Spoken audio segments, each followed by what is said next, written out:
Halo, selamat pagi pemirsa. Kami hadir kembali dalam Ajus Pagi untuk melengkapi informasi Anda pagi hari ini. Ya, selain 3 berita utama tadi pemirsa, kami juga telah menyiapkan sejumlah informasi menarik lainnya bersama saya Aya Nufus. Dan saya Bayu Pradana. Dan inilah Ajus Pagi selengkapnya.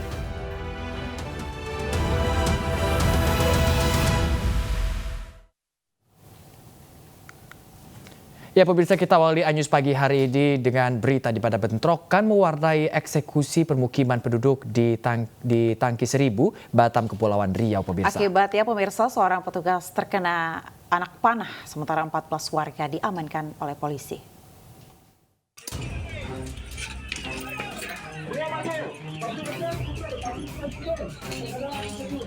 Ratusan warga Tangki Seribu Batu Ampar Batam menghadang tim terpadu saat hendak melakukan penggusuran dan pengosongan lahan yang ditempati lebih dari 500 kepala keluarga. Warga mencoba menghalau petugas dengan cara melempar dengan batu dan bom molotov.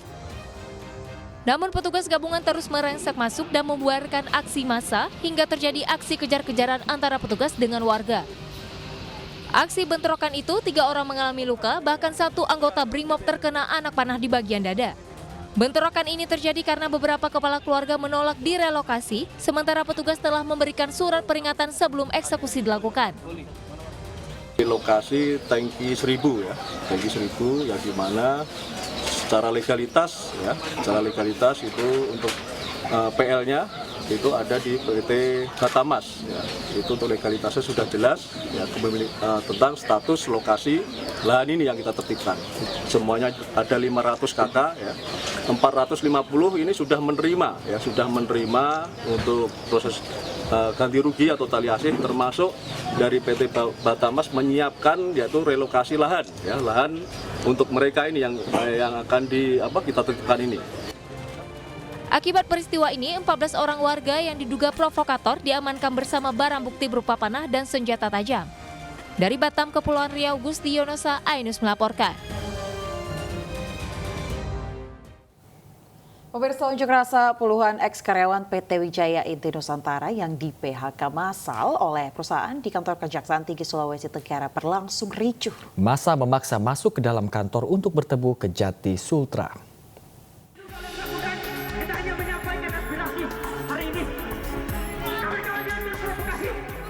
Puluhan ex-karyawan PT Win korban PHK massal berunjuk rasa di kantor Kejaksaan Tinggi Sulawesi Tenggara meminta Kejati Sultra memfasilitasi karyawan untuk mendapatkan hak-haknya usai di PHK. Aksi unjuk rasa yang awalnya berlangsung tertib berubah menjadi panas saat masa aksi yang akan masuk ke dalam kantor Kejati dihalangi oleh pihak keamanan. Saling dorong hingga nyaris adu jotos antara massa dan petugas keamanan tak dapat terhindarkan.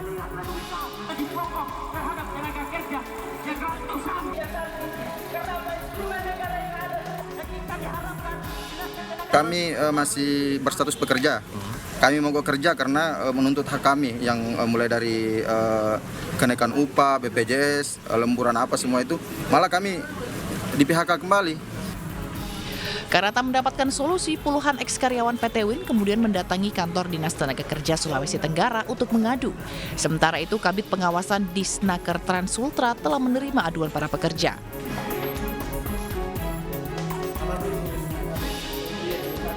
Olehnya itu, kami juga dari Disnaker khususnya di bidang pengawasan, ini kami lagi menurunkan tim dan lagi mengumpulkan data-data yang akurat terkait dengan informasi-informasi yang ada, terkait dengan apa sebenarnya yang terjadi di perusahaan ini. Sehingga kita bisa menarik benang merah, apa yang diadukan pekerja ini bisa kita jadikan benar atau tidak. Kalau benar, kita akan lakukan perhitungan. Dan apabila ada kekeliruan, maka ini kita akan clearkan bersama-sama pekerja dengan pengusaha. Puluhan karyawan ex-PT Win meminta perusahaan membayarkan pesangon mereka sesuai dengan upah minimum regional sebesar Rp2.700.000 per bulan selama 3 tahun. Sebab selama ini PT Win hanya mengupah para karyawan di bawah UMR atau Rp1 juta per bulan. Dari Kota Kendari, Sulawesi Tenggara, Febrione Tameng, Ayus melaporkan. Pemirsa, sebuah lift terjatuh di Sekolah Azahra Jalan Maijen di Panjaitan, Gotong Royong, Tanjung Karang Pusat, Bandar Lampung, Rabu petang. Akibat kejadian tersebut, pemirsa, 7 orang meninggal saat dilarikan ke rumah sakit.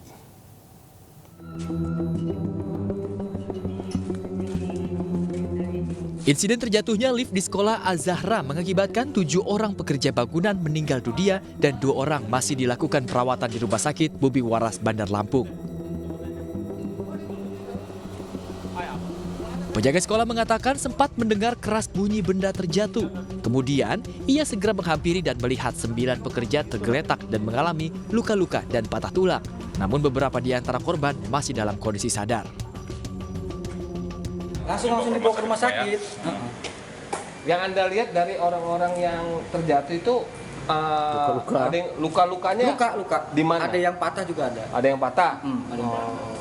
Ada yang sadar nggak? Ada yang tidak sadar? Ada yang sadar. Masih sadar semua sadar sih. Pasti semua bawa. ya? Pasti dari bawah. Sejumlah korban meninggal dunia usai tiba di rumah sakit. Diketahui para korban mengalami trauma di sejumlah titik akibat terjatuh dari lift. Kebanyakan sih di sini trauma ya, trauma servikal, patah tulang, sampai ke batang otak, ke kepala, biasanya sih itu. Jadi ya kemungkinan sih emang udah trauma dari dalam lah. Gitu. Tapi sempat sampai sini tadi masih bernapas. Ada beberapa yang emang datang udah meninggal, tapi ada beberapa yang emang datang dalam keadaan kritis. Sementara Kasat Reskrim Polresta Bandar Lampung masih terus mendalami insiden ini. Diketahui lift yang digunakan merupakan sebuah lift barang yang ditumpangi 9 orang sehingga tidak mampu menampung beban. Kita masih melakukan penyelidikan, kita masih melakukan olah TKP terkait peristiwa tersebut. Kita nanti akan lihat apa penyebabnya sehingga terjadi kecelakaan tersebut. Tapi yang jelas, lift yang digunakan oleh pekerja itu adalah lift barang, yang mana peruntukannya untuk barang. Tapi digunakan oleh pekerja tersebut sebanyak 9 orang. Kini ke-7 jenazah telah diserahkan kepada keluarga masing-masing. Dan 2 korban luka lainnya masih menjalani perawatan intensif. Dari Bandar Lampung, Andres Afandi, iNews melaporkan. Pemirsa, pengunjung sebuah mal di Batam histeris saat terjebak di dalam lift. Dan evakuasi berhasil dilakukan pemirsa setelah petugas tiba di lokasi.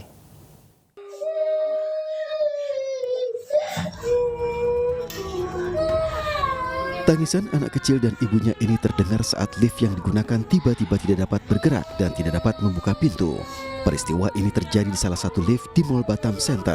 Video yang direkam pengguna lift ini kemudian viral dan diketahui terjadi pada Minggu sore lalu. Lift yang alami gangguan ini berada di lantai 3 di arena permainan anak-anak. Atas peristiwa ini, Satuan Reskrim Polresta Barelang meninjau lokasi untuk mengetahui penyebab lift tidak berfungsi baik. Jadi korban yang sempat terjebak di dalam lift tersebut itu ada 4 orang, 2 orang dewasa dan 2 anak-anak. Kondisinya sempat panik memang di dalam, tapi ya alhamdulillah tidak ada korban jiwa ya ataupun luka-luka itu tidak ada. Dari hasil penelusuran petugas, kejadian tersebut dikarenakan adanya kerusakan elektrikal pada mesin lift. Pihak pengelola juga diminta memastikan seluruh sarana mal dapat berfungsi baik. Dari Batam, Gusti Yenosa, iNews melaporkan. Informasi lainnya, pemirsa, seorang balita berusia 3 tahun meninggal dunia di Kecamatan Kota Pinang, Labuan Batu Selatan. Dan balita tersebut ini meninggal usai tercebur dan tenggelam di septic tank.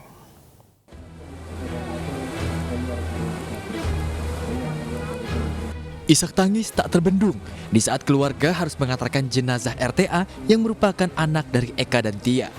Balita 3 tahun ini tewas usai dirinya tercebur ke dalam tangki septik dan tenggelam di dalamnya. Diketahui RTA yang sedang bermain seorang diri melompat di atas tangki septik dan tercebur karena penutup tangki septik bergeser. Jenazah RTA dibawa ke rumah neneknya yang tak jauh dari lokasi kejadian. Juga ada rekaman CCTV-nya juga kok. Di situ dia jalan sendirian, kemudian dia namanya anak-anak bermain lompat, dilompatinya di pijaknya di pijaknya plat ini. Jadi karena tekanan itu, jadi dia oleng, jadi masuk ke dalam septic tank itu. Personil kepolisian Polsekta Kota Pinang, Polres Labuan Batu Selatan melakukan olah TKP atas meninggalnya RTA. Dugaan sementara, balita tersebut tercebur karena kelalaian pihak perusahaan yang tidak memasang perekat atau penahan di sekeliling plat besi penutup tangki septik tersebut. Dari Labuan Batu Selatan, Sumatera Utara, Randi Kurniawan, iNews melaporkan. Ya, pemirsa mengaku tak memiliki biaya untuk pemakaman seorang ayah di Ciledug, Tangerang, menyimpan jasad bayi di lemari pendingin, pemirsa. Menurut pengurus kelurahan, bayi itu sudah dimakamkan.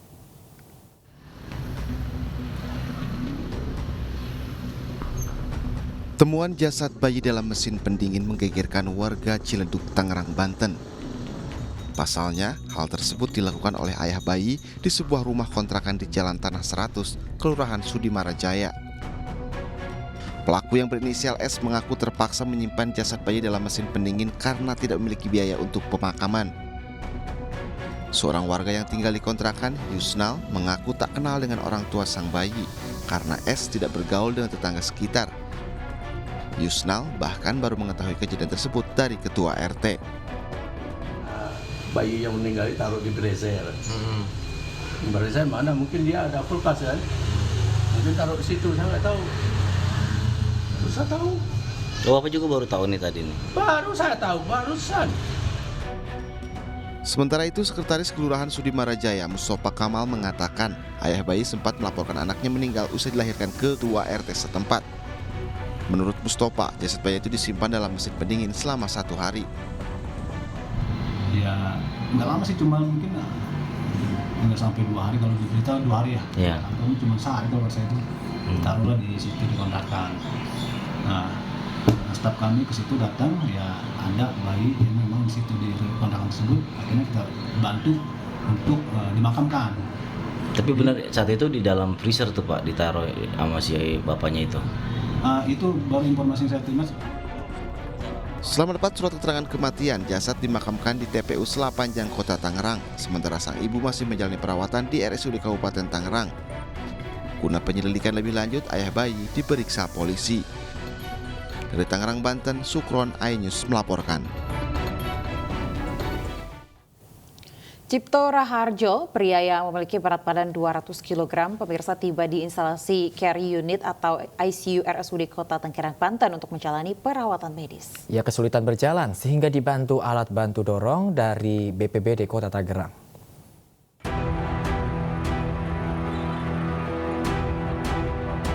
Cipto Raharjo, pria berusia 45 tahun dengan bobot badan 200 kg, dievakuasi petugas BPBD Kota Tangerang untuk mendapatkan perawatan medis di instalasi care unit atau ICU RSUD Kota Tangerang Selasa malam.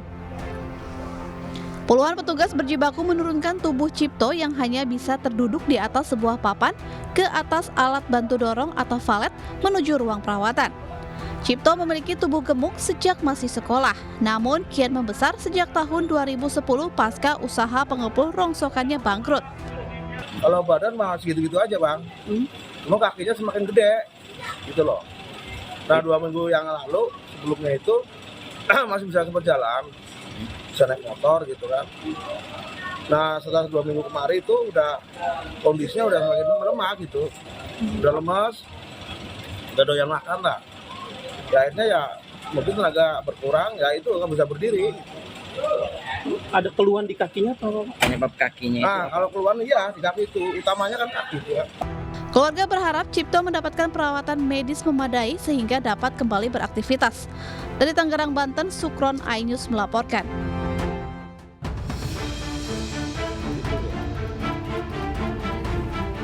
Juwanto, pemuda berusia 19 tahun, warga Jalan SMP 160 Ceger, Pasar Rebo, Jakarta Timur, hanya bisa menghabiskan waktu dengan berbaring dan duduk di rumahnya. Ia menderita obesitas sejak usia 10 tahun, namun bobot badan Juwanto naik drastis saat berusia 18 tahun. Juwanto pun terpaksa putus sekolah sejak kelas 2 SMP. Pihak keluarga sebelumnya sudah berupaya membawa Juwanto ke sejumlah fasilitas kesehatan untuk mendapat penanganan medis. Namun karena tidak membuahkan hasil dan pihak keluarga terbebani dengan biaya akomodasi sehingga pengobatan pun terhenti.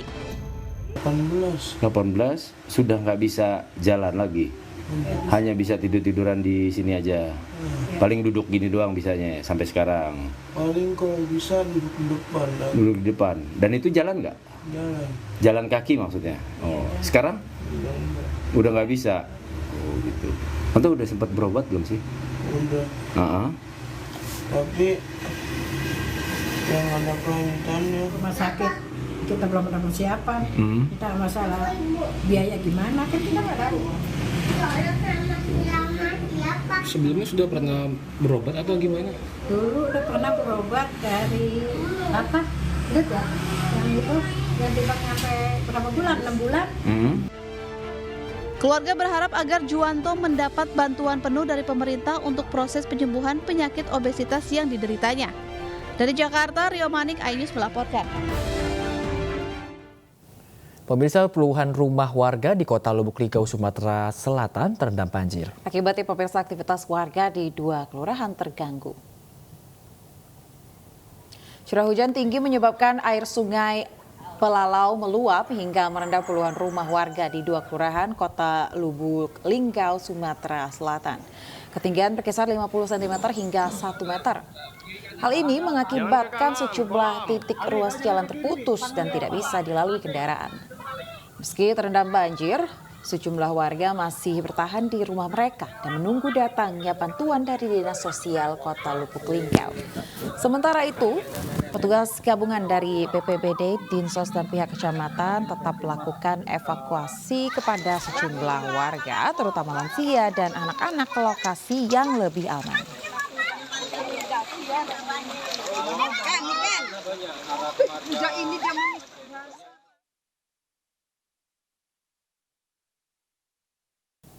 Ya pemirsa, tidak lupa kami mengucapkan selamat menunaikan ibadah sholat subuh bagi Anda yang menjalankan di wilayah DKI Jakarta dan sekitarnya.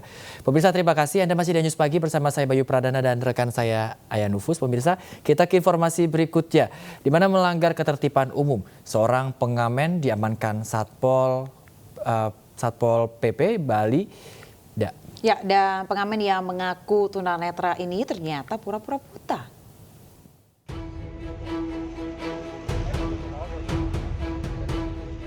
Satpol PP Kabupaten Jembrana mengamankan seorang pengamen di lampu merah Taman Sari Jembrana, Bali. Pengamen dibawa ke markas Satpol PP Kabupaten Jembrana dan hadapan petugas pengamen mengaku tunanetra. Setelah dilakukan pemeriksaan oleh dokter, ternyata pengamen berpura-pura buta. Menurut pengakuannya bisa nyetir, bisa naik motor juga. Punya SIM, Pak? Punya SIM C. Kemudian dari Dinas Sosial rencananya akan mengembalikan ke daerah asalnya. Jadi besok pagi. Sudah berapa kali diamankan itu, Pak? 2 kali. Selain dianggap melanggar ketertiban umum, aksi pengamen di rambu lalu lintas menggunakan kacamata hitam dan tongkat ini banyak dikeluhkan warga. Apalagi sebelumnya ia sudah pernah diamankan dan diberikan pembinaan, namun kembali beraksi di wilayah berbeda. Dari Jembrana, Bali, Nyoman Sudika, iNews melaporkan.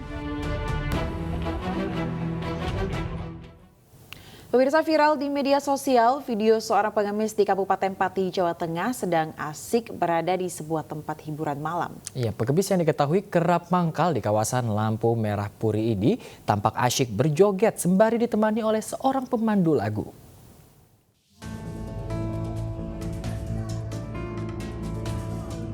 Video seorang pengemis di tempat hiburan malam sambil peluk pemandu karaoke viral. Pengemis tersebut diketahui bernama Aris, warga Kecamatan Terangkil, Jawa Tengah. Sejak pertama kali diunggah di akun media sosial, video berdurasi 24 detik tersebut telah disaksikan oleh 39.000 penonton. Usai viral, petugas Satpol PP Kabupaten Pati langsung melakukan penertiban terhadap pengemis tersebut di tempat biasa ia mengemis. Setelah diamankan dan diperiksa, ternyata sebelumnya juga pernah terjaring razia oleh petugas. Pengemis meminta-minta di traffic light dan selanjutnya dia melakukan di tempat hiburan malam. Jadi ada sosmed itu dan sudah istilahnya sudah menyebar kemana-mana. Paginya kita melakukan kegiatan itu. Jadi tadi pagi sudah saya patroli sama teman, tidak ada, ternyata siang. Untuk efek jera, petugas Satpol PP Pati lantas memberikan sanksi berupa hukuman push up dan lari, serta menyita hasil mengemis senilai Rp50.000 untuk dikembalikan ke kas daerah. Ya sering, untuk harian, bayar utang lah, sering. Biasanya dapat berapa mas? Sehari biasanya dapat berapa? Ya kadang rame 150, sepi 100. Berapa jam? 1 hari. 1 hari. Petugas juga memberikan peringatan jika aktivitas mengemis kembali terulang, maka petugas akan memberikan sanksi yang lebih tegas berupa penempatan di panti sosial. Dari Pati, Jawa Tengah, Lazarus Sandi, iNews melaporkan. Pemirsa, ratusan kepala desa dan perangkat seluruh Indonesia menggelar demo di gedung DPR Republik Indonesia. Ya, aksi ini bertujuan untuk mengawal wacana perpanjangan jabatan kepala desa yang semula dari 6 tahun menjadi 9 tahun.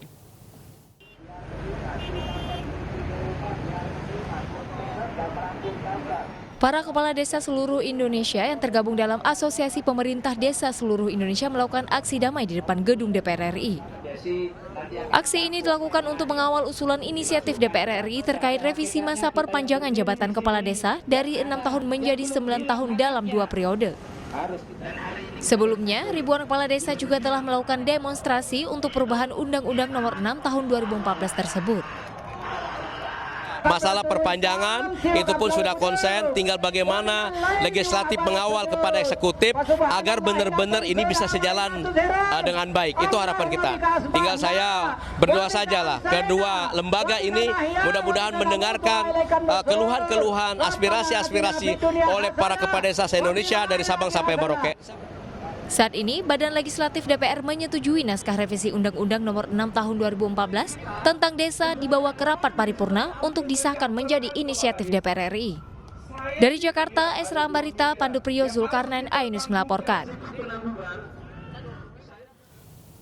Ya, pemirsa, seorang anggota DPRD Kabupaten Tulungagung, Jawa Timur diduga melakukan kekerasan terhadap Satpam RSUD Dr. Iska Tulungagung. Ya, anggota dewan tersebut marah karena ditegur membawa anak kecil saat berkunjung ke rumah sakit.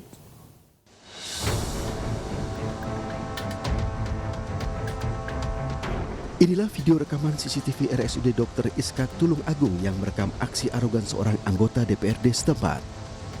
Dalam rekaman ini, anggota dewan bernama Joko Tri Asmoro tampak marah kepada salah satu satpam. Tidak hanya marah, anggota DPRD ini juga menoyor satpam yang tengah bertugas. Kepala Tata Usaha RSUD Dr. Iskak membenarkan adanya insiden itu. Manajemen rumah sakit menyebut peristiwa itu terjadi saat oknum anggota dewan dan keluarganya hendak menjenguk salah satu kepala desa yang dirawat di Gedung Geraha Mandiri. Namun karena membawa anak di bawah usia 12 tahun, yang bersangkutan ditegur oleh satpam. Menurut manajemen rumah sakit, anggota dewan tersebut sebelumnya juga sempat ditegur satpam karena merokok di lingkungan rumah sakit. Kebetulan dari teman dewan ya, itu memang membawa putranya yang masih berumur 8 tahun.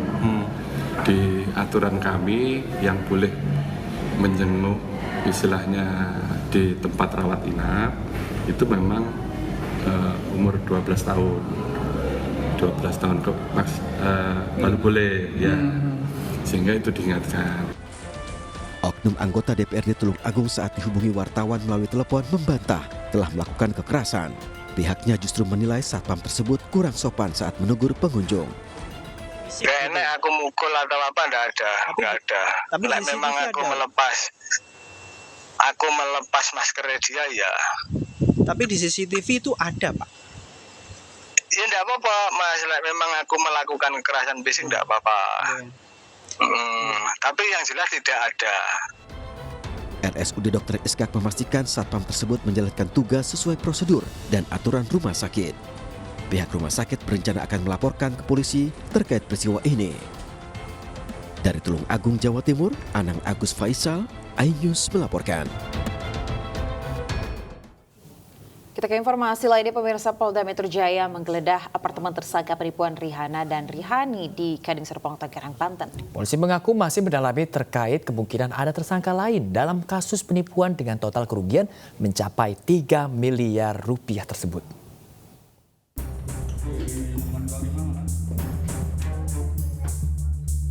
Penyidik Ditreskrimum Polda Metro Jaya menggeledah tempat persembunyian tersangka penipuan pre-order gawai si kembar Rihana Rihani di apartemen M Tower Residen Gading Serpong, Kabupaten Tangerang, Banten.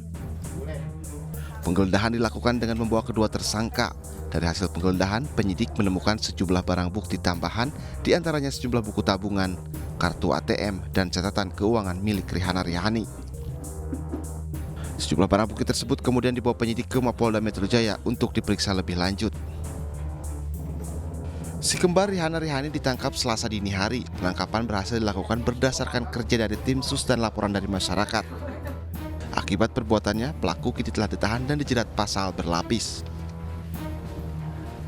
Jadi perbuatan berlanjut atau hasil pemeriksaan kita nanti apakah ini merupakan suatu kebiasaan mata pencarian yang bersangkutan dengan cara melakukan pembelian barang dengan tidak membayar dan lain sebagainya, itu ada konstruksinya lagi. Dan juga kita kenakan pasal ITE karena pada saat melakukan penawaran itu melalui media sosial dengan ancaman 6 tahun penjara. Ya, kita akan lihat nanti sekali lagi ini sifatnya berkesinambungan, akan berkembang dari hasil penyidikan kami nanti. Modus yang dilakukan pelaku adalah skema Ponzi, menawarkan produk dengan harga sangat murah dan pembeli diiming-imingi dengan bonus yang besar. Polisi pun bekerja sama dengan PPATK untuk menghentikan sementara aktivitas atau memblokir transaksi keuangan milik Rihana Rihani. Dari hasil analisis sementara, diketahui si kembar melakukan transaksi tunai bernilai signifikan yang diduga sumber dananya berasal dari penipuan dengan total kerugian korban mencapai sekitar 35 miliar rupiah. Tim Liputan iNews melaporkan. 35 miliar rupiah bukan uang kecil ya. Bukan uang kecil, jadi memang untuk kedepannya ini untuk masyarakat juga ya yang ingin membeli ponsel gitu ya atau handphone itu lebih berhati-hati lagi ke depannya. Dan kita ke informasi lainnya, pemirsa, diduga korsleting mesin pres botol plastik sebuah gudang barang bekas di Sidoarjo, Jawa Timur ludes terbakar. Ya, 3 unit kendaraan pemadam kebakaran dikerahkan pemirsa untuk memadamkan api.